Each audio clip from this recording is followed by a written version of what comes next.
Hi. Sorry about that.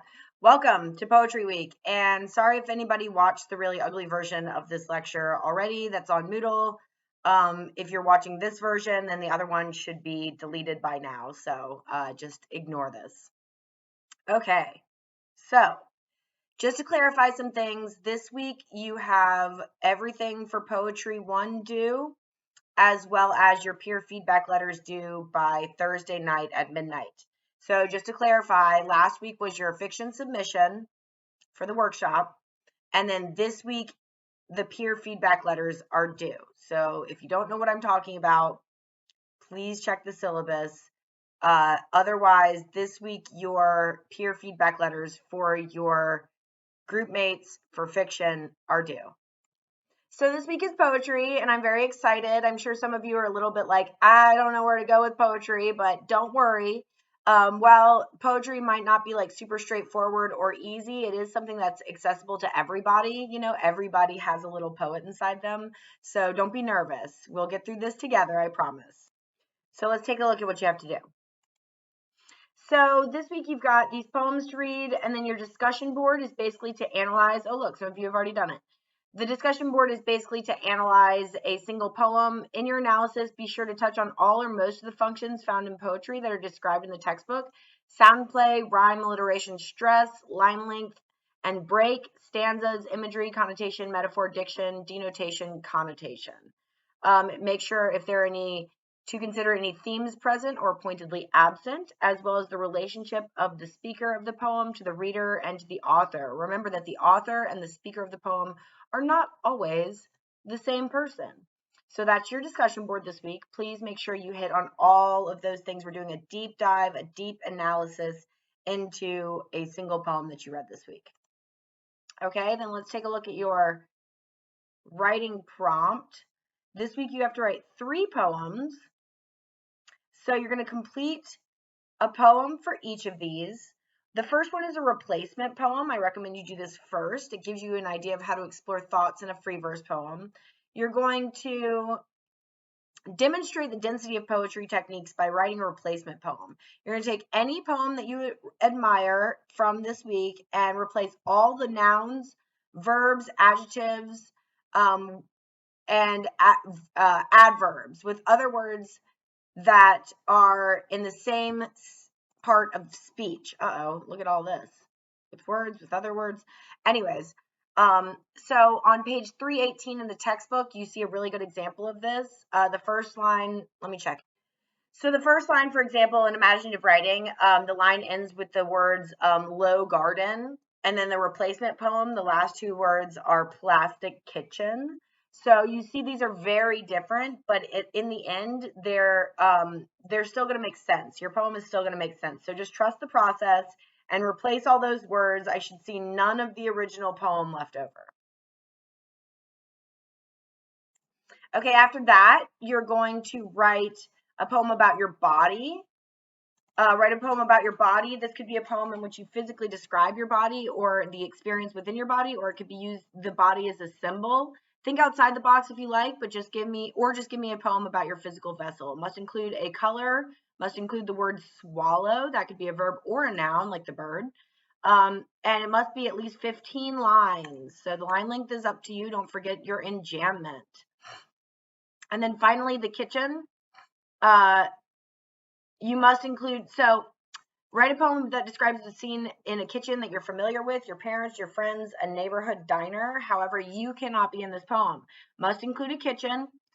Someone must enter or leave the kitchen at some point in the poem. You cannot physically be in this poem, and it needs to be at least 10 lines.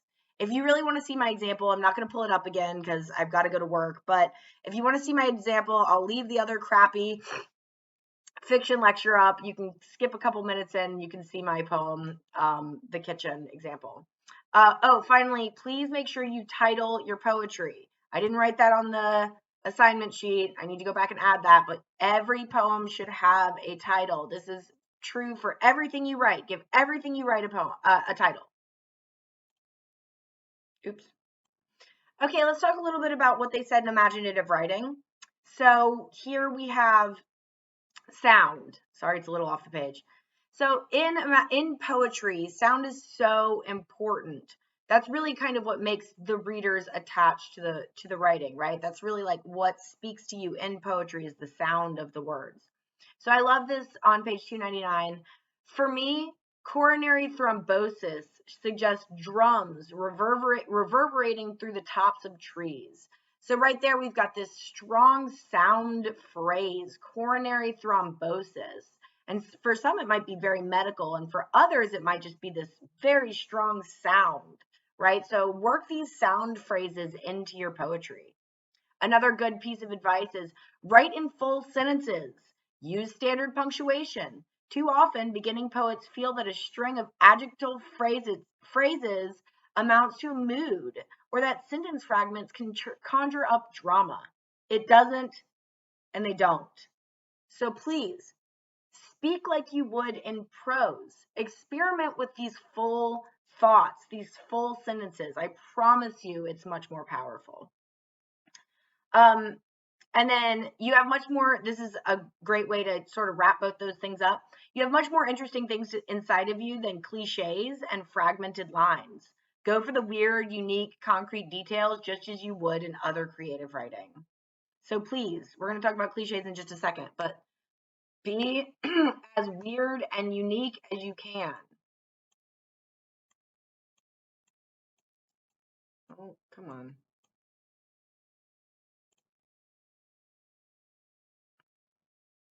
Okay, the poetic line. So I want you to think about what I just said about extending a sentence, extending these thoughts into full sentences, and think about the poetic line and how it operates not as a substitute for what you're writing, but in addition to it. Experiment with caesura or pauses within the line, such as commas, periods in the middle of your poetic line count as a caesura. Some people put extra spaces to make a caesura, and enjambment, so the running on of sentences from one line to the other, as well as end stops, the end of the line coinciding with the end of the thought. So all of these things are important. Just like we've been talking about paragraphing, this signals to your reader what they're supposed to be doing with their brains and how they should be processing this information. Every choice you make is important. Each of these is significant in the way that it manipulates the pacing, right? So just like in a paragraph, you are telling your readers when to stop and pause. Denotation and connotation. So denotation is the literal or primary meaning of a word. Hopefully you guys learned this in high school. If not, that's okay. So mother, the dictionary definition of mother is a woman in relation to her children, whereas the connotation of mother, the emotional connection to a word is how you feel when you read it, right? So the connotation of mother could be love, support, femininity, or in a negative connotation, it could be hate, estrangement, neglect. But remember, poetry experiments with the layering of words. So maybe you have this loving mother, but you've also got this connotation of neglect, right? So you layer these ideas to create this very full and important meaning, right? These layered connotations. Just because you have a connotation to a word, however, doesn't mean that the reader will have the same connotation. So you have to be clear. You have to be certain what you're saying and not just hope that the reader will understand it. Imagery and metaphor. Remember that not all images are metaphor. Sometimes, as Robert Haas puts it, that they do not say this is that. They say this is, talking about imagery, right? So remember, sometimes a couch is just a couch where you go to do couch things. Couch doesn't have to be heaven. Couch doesn't have to be safe space. It can just be a place where you go and watch television. On the other hand, metaphor has a stronghold on the imagination because of its dual qualities of surprise and precision. Dickinson said it was the mode of juxtaposing elements of concrete things with equally fundamental ideas and feelings: grass, stone, heart, majesty, despair. And many successful metaphors compare two concrete sensory details and allow then abstract connotations on the reader's end to work for themselves. For example, a piggy and fishy air. I mean, right there, a piggy and fishy air. We don't even have any abstractions there. It's literally like pig and fish and air. We got three concrete things, but it's working towards this abstract idea, doesn't it? It gives you this abstract feeling where you can kind of connect to what it is that this metaphor is saying, even though it's just three concrete details. Okay, I love that I wrote plaque on here and didn't realize it for a really long time. But cliches, you want to avoid them like the plague, haha. There are certain imagery that can be cliche as well. Boiling blood, ocean blue eyes, a screaming siren. We've seen these things before. I'm sure that you guys have some piggy and fishy airs within you that you are just dying to get out. So try to avoid using cliches. Try to steer your poetry in directions that are fresh and surprising, right? We want these things that jump off the page and sort of scream at us, right? The piggy and fishy airs of the world. Here are some common examples of cliches, like a kid in a candy store, lost track of time, time heals all wounds. Even some things that you guys might be wanting to write about, such as like, you know, your first broken heart or being so like connected one with the universe kind of thing. These are all things we've seen before, we've talked about before. I mean, go for it if you want to, but just know I'd much rather read things that are a new take, you know, surprise me, shock me, scare me. I know you can do it. Finally, this is so off the page, but you can look at it in imaginative writing. Finding the poem, honestly, that can be the hardest place to start, is figuring out what you want to write about. But just once you've settled on an image or a line, any embodiment in words of that impulse, of an impulse that stays with you, that's where the work begins. So grab onto that piggy fishy air. Find that surprising moment. You know, shock me with a single line and then see where you can go from there. On page 316, there's a series of suggestions, and I love these suggestions. Please go look at page 316. Use the series of suggestions to draft at least one of your poems this week. Nobody will know. I will not even know. And you might actually find something within you that surprises you, that surprises me, that is outside that realm of, you know, just cliche poetry that we see all the time. Okay, that's all that I have.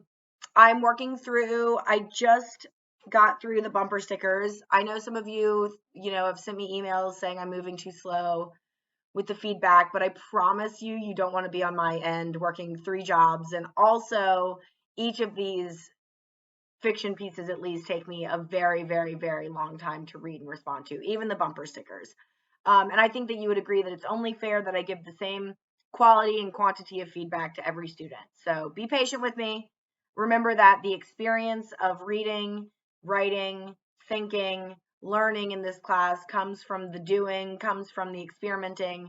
All of this is an introduction to creative writing. So just embrace the experience, embrace the moment, do the reading, and I promise you, you will get feedback from me. You'll be hearing from me. If you want direct feedback, like if you want to have a little mini one-on-one, just schedule a office hours meeting. I had to reschedule with one of you recently, and I'm so sorry, but I think that you rescheduled, and we're coming up on that meeting. So, okay, until next time.